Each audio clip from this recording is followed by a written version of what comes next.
Hay dos extremos de los que todo cristiano y toda iglesia deben cuidarse si quieren ser fieles a Dios en la proclamación del Evangelio. El primero es tener tal apertura hacia todo aquel que diga ser cristiano sin importar lo que crea o lo que practique, que termine imposibilitando hacer cualquier distinción entre lo verdadero y lo falso. El segundo extremo es el opuesto, ser tan exclusivistas, ser tan estrechos en nuestra visión del Evangelio que terminemos aislándonos de todo el que profese ser cristiano porque no sea parte de nuestro grupo o porque no haga todas las cosas exactamente como nosotros las hacemos o porque en algunos detalles secundarios no crea como nosotros creemos. Los primeros atentan contra la pureza doctrinal y práctica de la iglesia.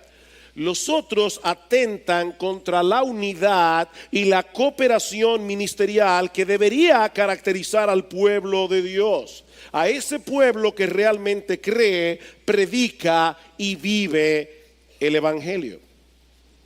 Algunos son tan abiertos que terminan destruyendo la verdad. Otros son tan cerrados que terminan destruyendo la unidad. Pero como veremos en el pasaje que vamos a estudiar en el día de hoy, en nuestra serie consecutiva en el Evangelio de Marcos, tan importante es una cosa como la otra: la verdad y la unidad. Vayamos por favor a Marcos capítulo 9. Marcos capítulo 9 y vamos a leer los versículos 38 al 41. Dice así la palabra de Dios. Juan le dijo: Maestro, vimos a uno echando fuera demonios en tu nombre y tratamos de impedírselo porque no nos seguía.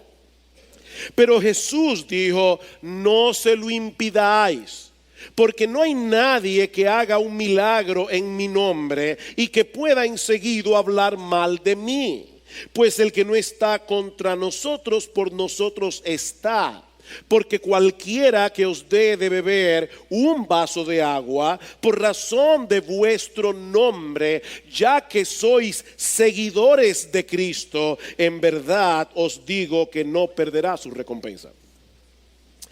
Este pasaje se encuentra en el contexto del incidente que estudiamos la semana pasada, cuando los discípulos iban por el camino discutiendo entre sí quién de ellos es el mayor o era el mayor.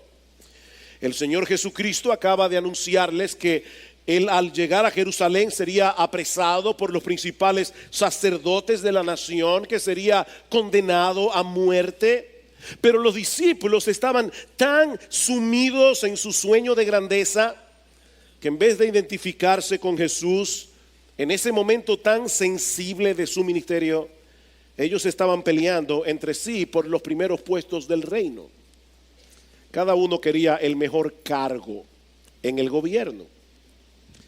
Estos hombres necesitaban urgentemente una lección de humildad.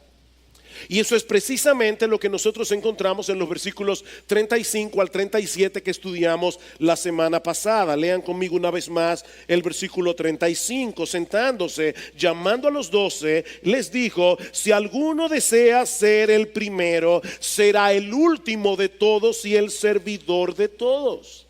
Y recuerden que este pasaje no es una advertencia, no es: si tú quieres ser el primero, de castigo te voy a poner de último.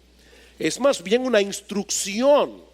Lo que este pasaje nos enseña, mis hermanos, no es difícil de entender. Si queremos ser grandes en el reino de Dios, y eso es una buena ambición, si queremos ser grandes en el reino de Dios, he aquí las dos cosas que debemos hacer. Debemos procurar el último lugar y ser el servidor de todos, incluyendo aquellos a quienes muy poca gente suele prestar atención, los que no tienen brillo según el mundo. Versículo 36, y tomando a un niño, y la palabra allí es un bebé, tomando a un bebé, lo puso en medio de ellos, y tomándolos en sus brazos les dijo: el que reciba a un niño como este en mi nombre, a mí me recibe.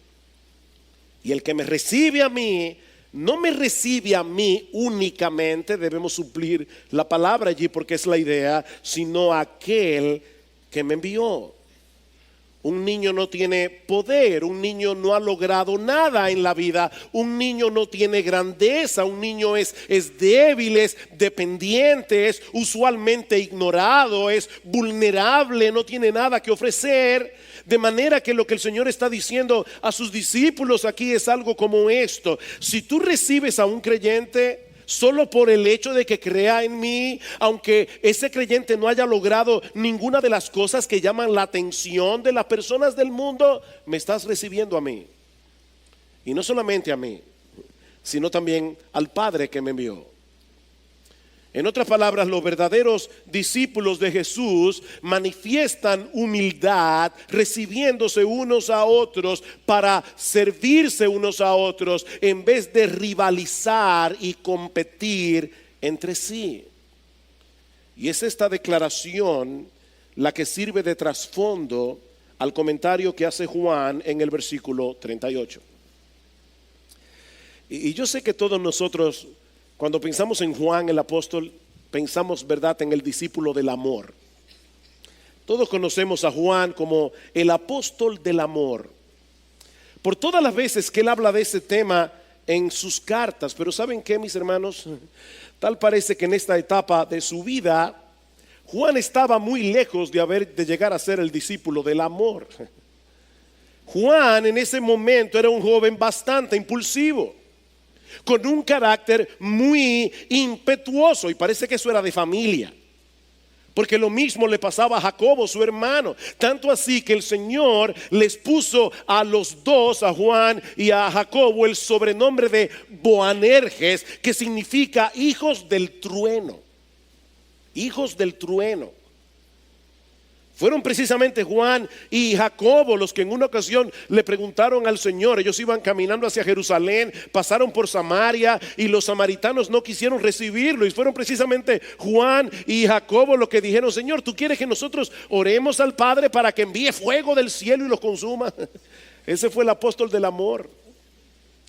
Más adelante nosotros vamos a ver a Juan y a Jacobo otra vez que se acercan a Jesús con mami, para decirle: Señor, yo quiero que en el día de que tú vengas en tu reino nos permitas a nosotros dos, que eran primos del Señor, a tus primitos que se sienten uno a la derecha y otro a tu izquierda. Eso eran Juan y Jacobo. De manera, mis hermanos, que estos dos discípulos del Señor todavía tenían mucho camino que recorrer en su crecimiento espiritual, como vemos claramente en el pasaje que vamos a estudiar en el día de hoy. Y hay muchas lecciones importantes para nuestra iglesia en este pasaje. Y lo dije a propósito, no para la iglesia, estoy hablando de iglesia bíblica del Señor Jesucristo. Hay lecciones que nosotros como iglesia debemos aprender. Y si tú no eres miembro de iglesia bíblica del Señor Jesucristo y estás hoy de visita en nuestra iglesia, créeme, aquí hay mucho que aprender para ti también. Así que no cierres el transmisor. Yo he dividido este pasaje en tres encabezados. En primer lugar, nosotros vemos aquí en el versículo 38 la prohibición de los discípulos. Versículo 38, Juan le dijo: Maestro, vimos a uno echando fuera demonios en tu nombre y tratamos de impedírselo porque no nos seguía. Tal parece que el comentario que Jesús acaba de hacer de recibirse unos a otros activó la conciencia de Juan. De hecho, en el pasaje paralelo, en Lucas capítulo 9, versículo 49, vemos claramente que hay una conexión entre el comentario de Jesús en el versículo 36 y 37, y el comentario de Juan. Porque el texto en Lucas comienza diciendo: y respondiendo Juan, es decir, a lo que acaba de decir Jesús de recibirse unos a otros, Juan hizo el comentario que tenemos en el versículo 38. Ese incidente había quedado en el pasado, pero ahora Juan quiere saber si ellos habían actuado correctamente al haber hecho lo que ellos hicieron. Se habían encontrado con un individuo que estaba sacando fuera demonios en el nombre de Jesús. Y ellos trataron de impedírselo, y el tiempo del verbo da a entender que ellos habían estado insistiendo en prohibirle a este hombre que siguiera haciendo lo que él estaba haciendo. Ahora, nosotros no sabemos quién era este individuo, nosotros no sabemos cómo había llegado a creer en Cristo, pero el texto nos dice al menos tres cosas acerca de él. En primer lugar, que era un verdadero creyente. Y Jesús asume que él era un verdadero creyente. Lo que él estaba haciendo, lo estaba haciendo en el nombre de Jesús. En segundo lugar, era un creyente que estaba haciendo cosas extraordinarias. Dice el texto que estaba sacando fuera demonios. Y es un presente plural que da la idea de que él estaba haciendo eso una y otra vez. O sea, este hombre había podido hacer eso varias veces ya, sacar fuera demonios en el nombre de Jesús. Y lo tercero que aprendemos de este pasaje es que él no era parte integral del grupo apostólico. Debemos recordar que en este punto de la historia redentora, la iglesia no existía como nosotros la conocemos en el día de hoy. Así que es muy probable que en todo el territorio de Israel hubieran algunos hombres que eran seguidores de Cristo, igual que este hombre, pero no estaban con el grupo. Pero los apóstoles eran demasiado exclusivistas para tolerar esta situación. Noten que ellos no trataron de impedírselo porque él estuviera predicando falsas doctrinas. Ellos no trataron de impedírselo porque él estuviera viviendo una vida pecaminosa que no respaldara su profesión de fe o su predicación. De hecho, es interesante notar cómo Juan le dice a Jesús: nosotros se lo prohibimos, y hubiéramos esperado, ¿verdad?, que él dijera porque no te seguía a ti. Pero eso no es lo que él dice. Nosotros se lo prohibimos porque no nos seguía a nosotros. Se lo prohibimos porque él no es parte del grupo. Ese es el problema. Él no era parte de esos privilegiados que estaban cerca de Jesús. Ahora, hermanos, no olviden un dato importante aquí, que unos días antes, cuando el Señor Jesucristo descendió del monte de la transfiguración, el Señor se encontró con el resto de los apóstoles completamente frustrados porque ellos no habían podido ayudar a un muchacho que estaba precisamente endemoniado. Y el texto dice que en aquella ocasión ellos no pudieron sacar fuera el demonio por su falta de fe y por su falta de oración. Ellos habían confiado en sí mismos y habían fracasado por completo. Pero entonces, ahora de repente se encuentran con un individuo que no es parte del clan, pero que en el nombre de Jesús estaba haciendo una y otra vez lo que ellos no habían podido hacer. Y mis hermanos, es difícil pensar que estos dos incidentes no estén conectados entre sí. Aparentemente lo que nosotros tenemos aquí es un caso de envidia, es un caso de rivalidad simple y llanamente. Tal parece que los discípulos se sintieron amenazados, se sintieron avergonzados por el éxito ministerial de este individuo que estaba haciendo lo que ellos no pudieron hacer. Los discípulos, mis hermanos, lamentablemente tenían una perspectiva muy estrecha del reino de Dios. Una perspectiva muy estrecha del reino de Dios. Este hombre realmente estaba echando fuera demonios. Y lo estaba haciendo en el nombre de Jesús. Es decir, que hombres y mujeres estaban siendo liberados por el poder de Dios a través del ministerio de este hombre. Su único problema es que él no pertenecía al club apostólico. Por la razón que fuera, este hombre no formaba parte de la comitiva que estaba al lado de Jesús. Pero cada vez que este hombre sacaba fuera un demonio en el nombre de Cristo, ¿qué estaba haciendo él? Se estaba identificando con Cristo, estaba exaltando a Cristo, estaba proclamando el evangelio de Cristo, estaba anunciando a Jesús como el Mesías de Israel. Pero como decía hace un momento, no parece que los discípulos ni siquiera hubieran tratado de averiguar si este hombre entendía el mensaje que Cristo predicaba, o si él respaldaba con su vida su profesión de fe. La única razón por la que trataron de impedírselo es porque él no era parte de ellos. Y mis hermanos, debemos confesar con vergüenza que ese espíritu exclusivista, ese espíritu elitista, es demasiado común en el pueblo de Dios. Fácilmente olvidamos que todos nosotros somos parte de algo mucho más amplio que las cuatro paredes de esta iglesia.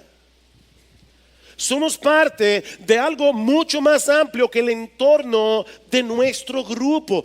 Todo cristiano debe estar interesado en el crecimiento del reino de Dios, aunque eso signifique que otras iglesias tengan un éxito ministerial mayor que el nuestro.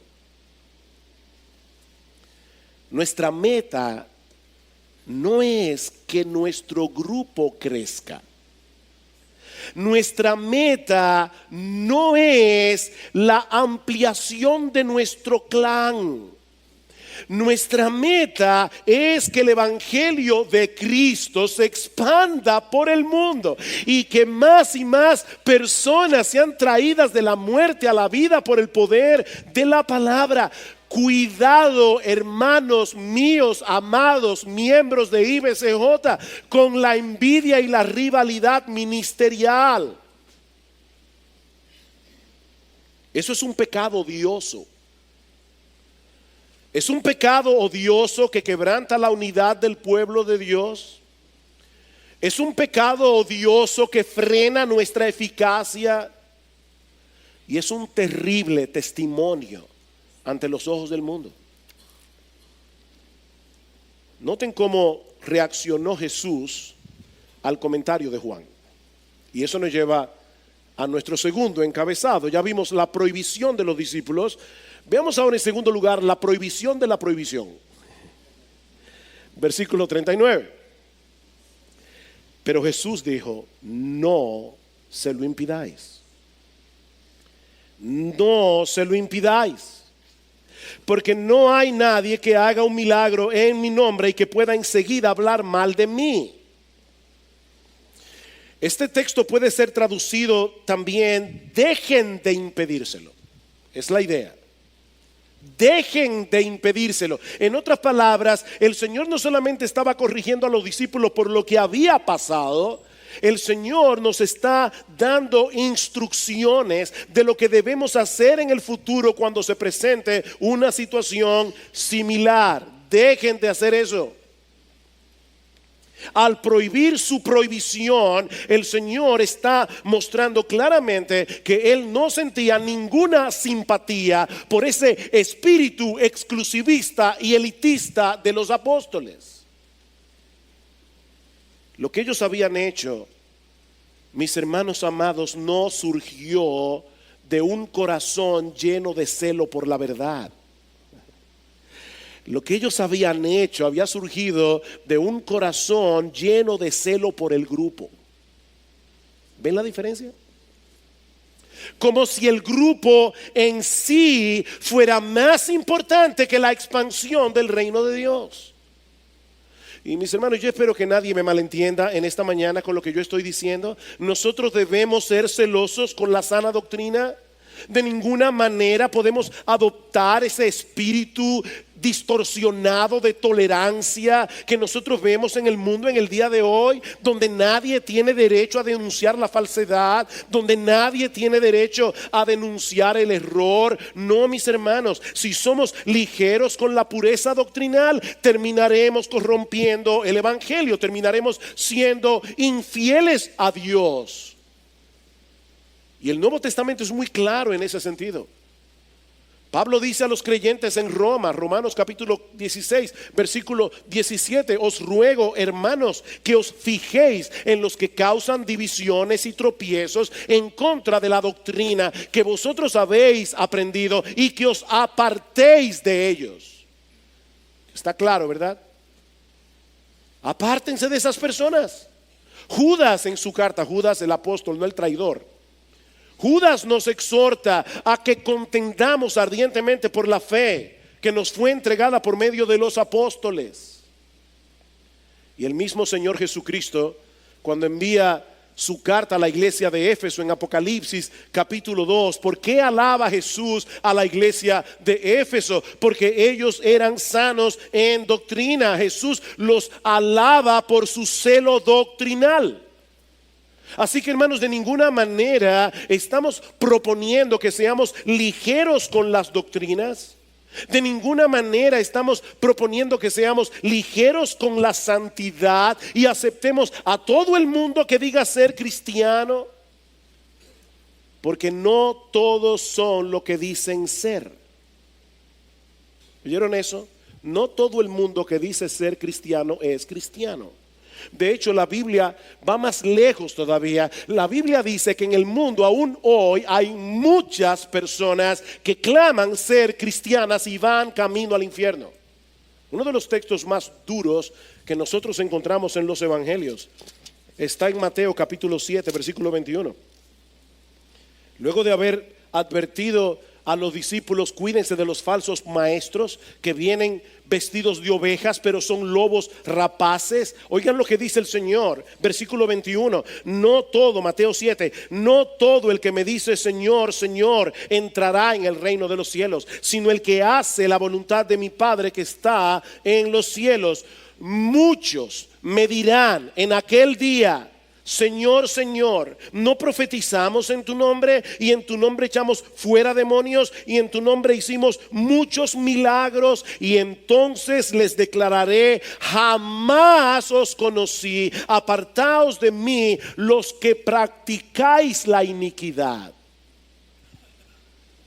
Muchos llegarán al día del juicio engañados, creyendo que son lo que no son. Y el texto dice que la clave para descubrir a estos individuos es que practican la iniquidad. En otras palabras, ellos dicen ser cristianos, pero viven como les da la gana. Ellos viven ser cristianos, ellos llaman a Cristo Señor, pero ellos no están sometidos al señorío de Cristo. Ellos llaman a Cristo Señor, pero la voluntad de Cristo revelada en su palabra no es importante para ellos. Y Cristo dice: aunque echen fuera demonios, aunque profeticen, aunque hagan milagros en mi nombre, yo nunca los conocí, nunca fueron míos, van camino al infierno. Así que, hermano, no es de eso que estamos hablando aquí. De lo que estamos hablando es de esa rivalidad ministerial que nos lleva a sentirnos amenazados cuando otros ministerios cristianos que realmente están predicando el evangelio están teniendo un mayor crecimiento que nosotros. De lo que estamos hablando, mis hermanos, es de envidiar e incluso tratar de entorpecer a otros que están predicando a Cristo, simplemente porque no pertenece a nuestro grupo, o porque en algunas cosas secundarias no hacen las cosas exactamente como nosotros las hacemos, o creen exactamente lo que nosotros creemos. Y debo subrayar aquí que estamos hablando de cosas secundarias. Me encanta la manera como Pablo aborda este asunto en su carta a los Filipenses. Pablo está encarcelado en Roma y algunas personas que profesaban ser cristianas, increíblemente, quisieron tomar ventaja de su condición para tener un ministerio más exitoso que el de Pablo. Si hubieran vivido hoy, yo creo que esas personas habrían publicado en Facebook una foto de Pablo y habrían dicho: bueno, yo no sé por qué, pero Pablo está en la cárcel. Habrá que ver qué fue lo que hizo, ¿verdad? El Facebook se ha convertido en ese sentido en algo horrible.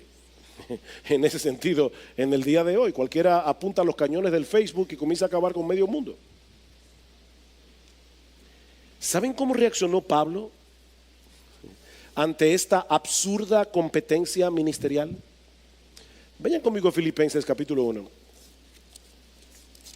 Filipenses capítulo 1. Esto es impresionante. Dice Pablo en el versículo 12: yo quiero que sepáis, hermanos, que las circunstancias en que me he visto, es decir, preso, han redundado en mayor progreso del evangelio. De paso, tuve el privilegio de estar en la cárcel donde Pablo estuvo preso. No preso, no, yo estaba libre, pero de visitar el lugar, la cárcel mamertina. Y la verdad es que era un sitio claustrofóbico, sitio húmedo, pequeño. Ahí estuvo Pablo preso. Y es de ahí que Pablo escribe esta carta y dice: eso ha redundado en progreso del evangelio, de tal manera que mis prisiones por causa de Cristo se han hecho notorias en toda la guardia pretoriana y a todos los demás, y que la mayoría de los hermanos, confiando en el Señor por causa de mis prisiones, tienen mucho más valor para hablar la palabra de Dios sin temor. Decían: bueno, si Pablo está preso y todavía sigue predicando el evangelio, ¿qué de nosotros que estamos en libertad? Versículo 15: algunos, a la verdad, predican a Cristo aún por envidia y rivalidad, pero también otros lo hacen de buena voluntad. Estos, lo de buena voluntad, lo hacen por amor, sabiendo que he sido designado para la defensa del evangelio. Aquellos, los que lo hacen por rivalidad, proclaman a Cristo por ambición personal, no con sinceridad, pensando causarme angustia en mis prisiones. Entonces, ¿qué? Dice Pablo. O que de todas maneras, ya sea fingidamente o en verdad, Cristo es proclamado, y en esto me gozo, sí, me regocijo y me regocijaré todavía más. Es un gozo para mí. Yo supongo, hermanos, que a Pablo le causaba tristeza que estas personas estuvieran predicando a Cristo por una mala motivación, pero al mismo tiempo Pablo reconoce que ellos estaban predicando el evangelio. No era un evangelio falso. Ellos estaban predicando el evangelio. Ellos estaban llamando a los hombres al arrepentimiento y a la fe. Y personas que no conocían la mala motivación que estos hombres tenían en el corazón, estaban conociendo a Cristo y estaban viniendo al Señor en arrepentimiento y fe. Por eso dice Pablo: ¿qué voy a hacer ahora? Gozarme en eso. Gozarme en eso, en que el nombre de Cristo está siendo proclamado. Mis hermanos, Pablo no estaba interesado en ser una celebridad. Pablo no estaba interesado en que su nombre fuera famoso. Su mayor anhelo era que la gente conociera a Cristo.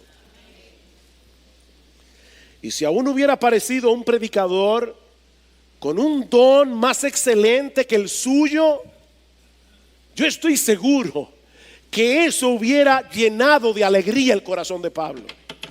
Completamente seguro. Así que cuidado, hermanos, con la envidia ministerial. Y eso no solamente se aplica a las iglesias en general. Eso no solo se aplica a los predicadores y a los pastores. Eso se aplica a cada uno de ustedes como miembro de la iglesia. No todos tienen los mismos dones, ni todos serán tan visibles en el trabajo en el Señor. Pero todos son igualmente necesarios. Todos son igualmente necesarios. ¿Saben que en el día del juicio, el Señor premiará no la visibilidad de tu ministerio, sino tu fidelidad? Eso es lo que el Señor va a premiar, tu fidelidad. ¿Saben cuál es el antídoto para la envidia ministerial? El amor a Cristo. El amor a Cristo, porque el que ama a Cristo ama la expansión de su reino, independientemente de quién está teniendo más resultados visibles. Si otros están proclamando el evangelio y llevando a Cristo más personas que nosotros, gloria al Señor, qué bueno, aleluya, amén por eso. Debemos gozarnos por eso, debemos darle gracias al Señor por los dones que nosotros hemos recibido de pura gracia, pero lo que ellos también han recibido de pura gracia, porque a final de cuentas, con los dones de ellos y con los dones nuestros, es nuestro Señor el que está siendo exaltado. Es nuestro Señor el que está siendo glorificado. Así que conténtate con la gracia de Dios en ti y al mismo tiempo dale gracias al Señor por la forma como Él ha derramado su gracia en otros, aunque eso signifique que aquel va a tener un ministerio más visible que el tuyo. Porque ambos están sirviendo al mismo Señor, están peleando la misma batalla y contra el mismo enemigo. Noten la razón de por qué el Señor prohíbe a los discípulos hacer esta prohibición. Valga la redundancia, Marcos capítulo 9, de nuevo versículo 39. Pero Jesús dijo: no se lo impidáis, porque no hay nadie que haga un milagro en mi nombre y que pueda enseguida hablar mal de mí, pues el que no está con nosotros, por nosotros está. El argumento de Cristo aquí es básicamente este: en lo concerniente al reino de Dios, ninguna persona en el mundo es neutral. Nadie es neutral. O está con Cristo o está en su contra. No hay un tercer grupo. De hecho, en Mateo 12:30 nosotros encontramos el mismo principio a la inversa. Dice Cristo: el que no está conmigo está contra mí, y el que conmigo no recoge desparrama. O estás con Cristo, y eso significa, mi amigo que estás aquí hoy en la mañana, entregado a Jesús con todo tu corazón, entregado a Jesús con toda tu alma como tu Señor, como tu Salvador, o tú estás en contra de Cristo, porque no existe otra opción, no existe una tercera categoría. Bueno, este es el mismo principio que encontramos aquí en Marcos 9 de una forma positiva. El que no está contra nosotros, por nosotros está. ¿Qué es lo que el Señor está diciendo a Juan aquí? Y a todos nosotros. Le está diciendo: Juan, escúchame bien.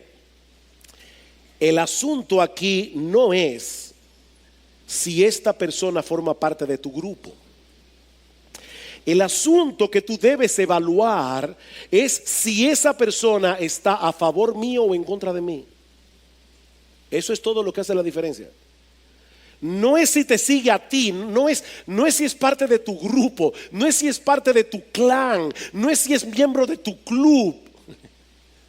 Lo que tú tienes que averiguar es si él está en contra mío o a favor mío. Como dice Sinclair Ferguson, me encanta esta frase: a final de cuentas, es más importante que los siervos de Dios sean devotos de Cristo a que sean uno de nosotros.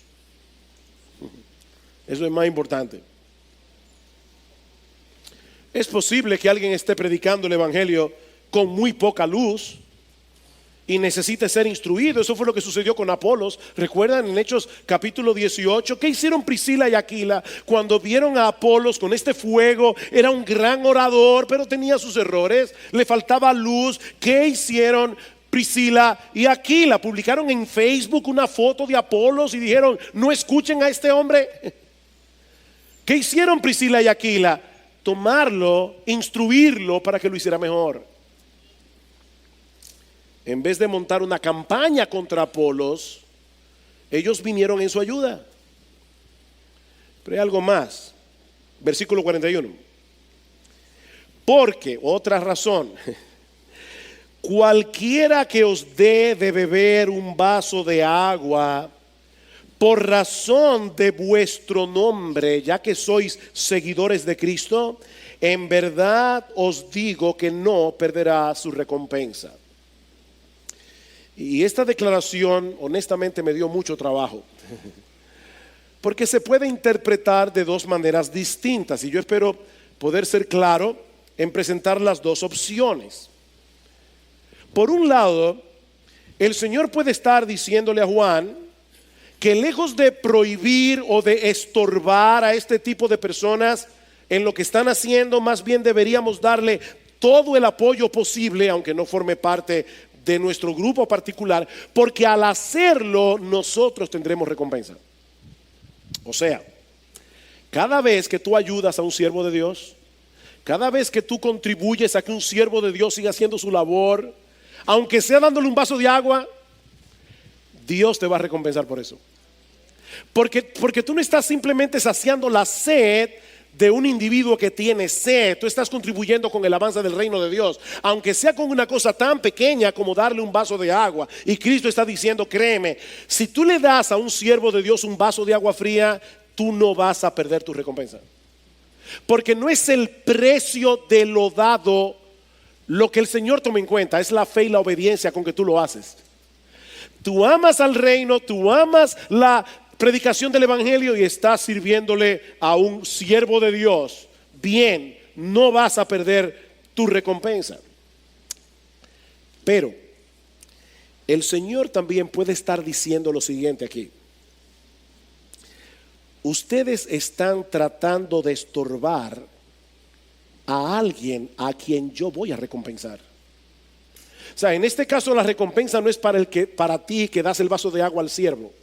Lo que está diciendo es, este siervo está sacando fuera demonios. Este siervo está dedicando su vida a servirme a mí en el avance del reino. Y él no está dando vasos de agua, él está liberando cautivos. Él está sacando fuera demonios y ustedes se lo están prohibiendo a alguien a quien el día del juicio yo voy a recompensar. Mis hermanos, sea una cosa o la otra, esto es algo serio. Si bien es cierto que debemos ser celosos en mantener la pureza del evangelio, de la misma manera tenemos que tener mucho cuidado de no estorbar o rechazar a un siervo de Cristo que será recompensado en aquel día, aunque no sea parte de nuestro grupo, aunque tenga algunas diferencias con nosotros en cosas que no son esenciales. Y ¿saben qué, hermanos? El Espíritu Santo pudo no haber inspirado a Marcos y a Lucas para incluir esa historia aquí.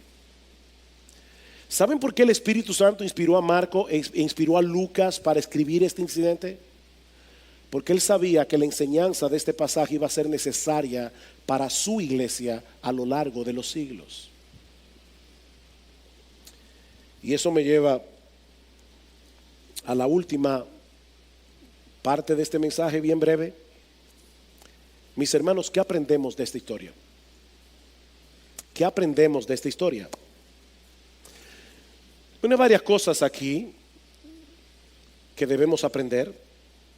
En primer lugar, debemos aprender a diferenciar doctrinas periféricas de las Escrituras de sus doctrinas cardinales.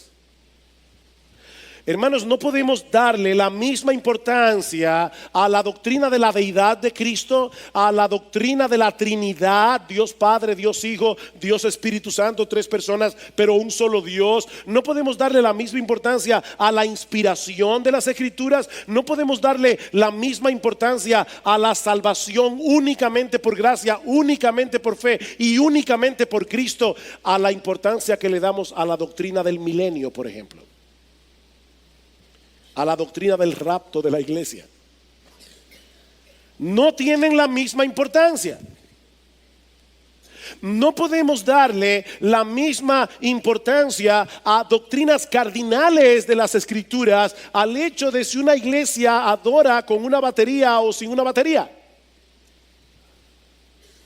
Nosotros tenemos que aprender a diferenciar lo que es esencial de lo que no lo es. Mis hermanos, es utópico pensar que de este lado de la eternidad todos y cada uno de los creyentes van a pensar igual en todas las cosas. Miren, eso no pasa ni en la misma iglesia. O no es así. Es utópico pensar que nosotros vamos a llegar a tener en todos los detalles doctrinales y prácticos del cristianismo exactamente el mismo pensamiento. No porque la Biblia tenga ningún defecto, porque la Biblia es perfecta. Nosotros somos los que somos imperfectos. Nosotros somos los que tenemos limitaciones. Y vamos a seguir teniendo limitaciones de este lado de la eternidad. ¿Cómo resolvemos este inconveniente? Algunos dicen, no, vamos a olvidarnos de la diferencia y vamos a hacer una gran organización mundial de cristianos. La Biblia no habla de eso. La Biblia habla de iglesias locales, independientes, cada una de la otra. No, hermanos, no podemos desestimar esas diferencias como algo sin importancia. Yo no estoy diciendo eso. O lo que es peor todavía, imponer nuestros criterios sobre otros independientemente del entendimiento que ellos tengan de las escrituras para hacer una gran iglesia. No, mis hermanos, escuchen lo que dice Ian Murray.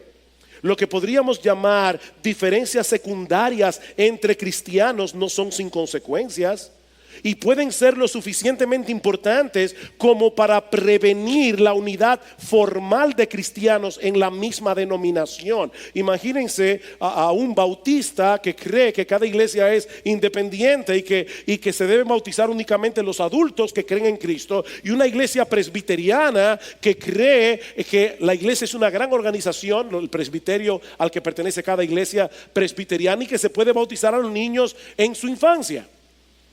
Yo amo a mis hermanos presbiterianos y tengo muy buenos amigos presbiterianos, y de los predicadores que yo más admiro, muchos son presbiterianos, y de los libros más importantes que yo tengo en mi librería, en mi biblioteca, la mayoría fueron escritos por presbiterianos. Pero hay una realidad, en eso tenemos una diferencia y tenemos que aprender a convivir con eso. Yo no tengo que imponer a los presbiterianos que crean como yo, ni ellos deben imponerme a mí que yo crea como ellos, pero debemos amarnos como creyentes en Cristo. Sigue diciendo Ian Murray, pero al mismo tiempo es esencial reconocer que no debe ser permitido que esas diferencias de entendimiento entre cristianos en esas cosas secundarias trascienda la verdad que nos hace uno en Cristo. Tenemos una misma fe, tenemos un mismo Señor. Desde esa perspectiva, mis hermanos, ¿saben que el hecho de que haya diversidad de iglesias y diversidad de denominaciones cristianas no debe ser visto como un problema? Eso es una bendición. Eso es una gran bendición, porque permite que creyentes con convicciones similares puedan congregarse en la misma iglesia o en la misma denominación sin tener que traicionar su propio entendimiento de las escrituras y sin crear una guerra civil en la iglesia por esos detalles secundarios. Así que eso es una bendición. Cuando seamos perfectos en el cielo, entonces nuestra comunión será perfecta y no tendremos ninguna diferencia. No seremos afectados por las malas interpretaciones de la Biblia, pero eso será en el cielo. Pretender esa realidad ahora, como dice Juan Carlos Ryle, es intentar construir un hermoso castillo en el aire. Así que el asunto no es olvidar lo que nos separa y enfatizar lo que nos une. No. La solución está en aprender a manejar las diferencias con madurez y con amor cristiano. Y eso nos lleva a mi segunda aplicación. Debemos mostrar amor cristiano hacia todos aquellos de quienes tengamos testimonio de que son verdaderamente cristianos, independientemente de las diferencias que podamos tener con ellos en cosas secundarias. Mi hermano, si una persona profesa ser cristiana, y déjenme aclarar, ¿a qué yo le llamo cristiano? O sea, estoy diciendo, si una persona acepta que es un pecador que merece el infierno, si tú nunca te has visto como un pecador que merece el infierno, de verdad es mi deber decirte, tú no eres cristiano, nunca lo has sido. Ahora, si tú eres una persona que te has visto a ti misma como alguien que merece el infierno por tus pecados, alguien que ha confiado únicamente en Cristo para el perdón de sus pecados y el don de la vida eterna, no en su iglesia, no en su decencia, no en su moral, no en su religión, únicamente en Cristo, y tu vida muestra las marcas de haber nacido de nuevo, debemos mostrarle amor cristiano. aunque en algunas cosas no estemos de acuerdo con esa persona. Eso no quiere decir necesariamente que podamos trabajar juntos en proyectos comunes. Eso depende de varios factores, entre ellos la similitud en doctrina y la similitud en visión ministerial. Hay iglesias con las que podemos caminar 500 metros, otra iglesia que podemos caminar 1 kilómetro, hay iglesias con las que podemos llegar hasta la luna. Eso depende de varios factores. Pero mis hermanos, lo que esto significa es que nosotros debemos dispensarle un trato filial a esa persona por ser hijo de nuestro Padre que está en los cielos. En tercer lugar, debemos anhelar que el evangelio de Cristo sea proclamado en el mundo, aun cuando aquellos que lo proclaman no pertenezcan a nuestra comunidad de creyentes. Eso es básicamente lo que aprendemos de este pasaje. El gran anhelo de nuestro corazón es que Cristo sea conocido. Y por eso debemos orar por otros ministerios. Debemos incluso ayudar a otros ministerios si está a nuestro alcance hacerlo, ya sea con recursos económicos, ya sea con recursos humanos. Mis hermanos, necesitamos cultivar una visión más global del reino de Dios. En cuarto lugar y último lugar, en la medida de lo posible, debemos cooperar con otras iglesias hermanas en proyectos comunes para el avance del reino, porque ese es el patrón que nosotros vemos en las iglesias apostólicas. Cada iglesia era autónoma, era independiente. Eso es evidente en las cartas del Nuevo Testamento. Cuando Cristo envía la carta a las 7 iglesias de Asia Menor, Él no le dice a la iglesia de Éfeso que trate de resolver el problema de la iglesia en la Odisea.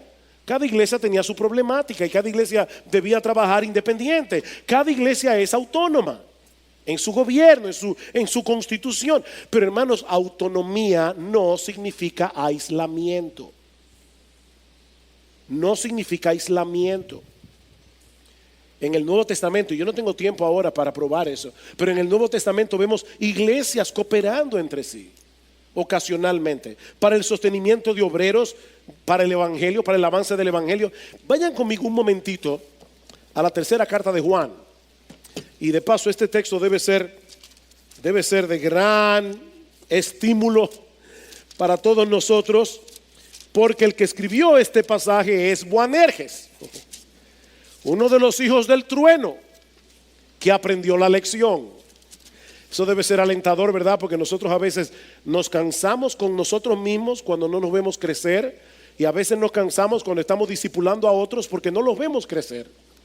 Bueno, Juan, ya vimos el espíritu que tenía en Marcos 9. Sin embargo, es conocido como el apóstol del amor. ¿Saben por qué? Porque Jesús no perdió la paciencia con él. Jesús no lo eliminó del grupo, no lo despidió, siguió trabajando con él. Y escuchen ahora lo que le dice Juan a su amado hermano Gallo en el versículo 5 de tercera de Juan. Amado, estás obrando fielmente en lo que haces por los hermanos, y sobre todo cuando se trata de extraños. Y está hablando de misioneros itinerantes que iban por toda Asia predicando el evangelio, pues ellos dan testimonio de tu amor ante la iglesia. Harás bien en ayudarles a proseguir su viaje de una manera digna de Dios. Pues ellos salieron por amor al nombre, no aceptando nada de los gentiles. Por lo tanto, debemos acoger a tales hombres para que seamos colaboradores en pro de la verdad. Cuando tú ayudas a un siervo de Dios que está predicando la palabra, tú estás siendo un colaborador en pro de la verdad. Pero había otro caso allí de un hombre llamado Diótrefes. Y ahora dice Juan, escribí algo a la iglesia, pero Diótrefes, a quien le gusta ser el primero entre ellos, no acepta lo que decimos. Por esta razón, si voy, llamaré la atención a las obras que hace, acusándonos injustamente con palabras maliciosas. Diótrefes hubiera sido uno que usaría mucho el Facebook hoy. Y no satisfecho con esto, él mismo no recibe a los hermanos, se lo prohíbe a los que quieren hacerlo y los expulsa de la iglesia. Y Juan, que fue reprendido por Jesús en Marcos 9, ahora dice: ¿qué le pasa a este hombre?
Pero alaba a Gallo por la forma como está colaborando con el avance del reino.